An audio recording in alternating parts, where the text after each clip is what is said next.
Hey everyone, I'm excited to announce a new series that I'm going to be doing called Fast Tip Fridays. That's right, every Friday I'm going to be answering questions that you guys ask on social media. So send in all of your questions, and if your questions get answered, I will be sending you my favorite Matrix products of the week.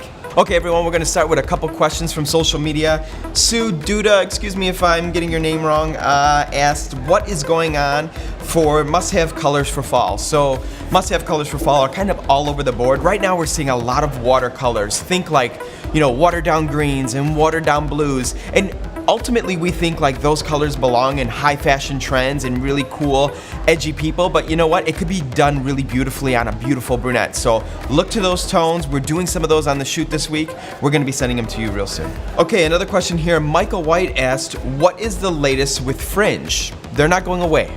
They're really popular right now. Very strong fringes are back, really sexy, very strong fringes on really long wavy hair, really big right now. And then are we saying goodbye to middle parts yet? Nope, middle parts are still on trend. Not only are they on trend in the middle, deep side parts in general are all the rage for fall winter. All right guys, we got another question here. Robert Duran asked, best way to do an updo on thin hair to make it smooth and full. We have Delic on set, let's go ask her.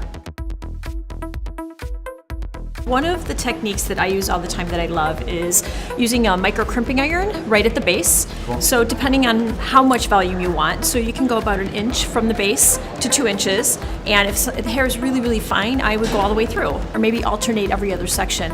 And then another secret is using dry shampoo at the base and throughout. That gives you some grip and some tact. And then another thing that we do often is add pieces, whether it's synthetic hair or wefts, or just to add a pop of color, as well as to add some grip and movement and texture and bulk in the hair too.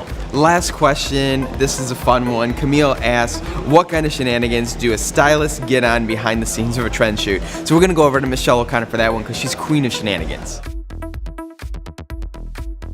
Like what's this? Well, this is just a fringe that I'm prepping for our cameraman. He's bald, so we're gonna give him a fake fringe. And we pile up stuff that we want to keep at our station, like bacon. Oh my gosh.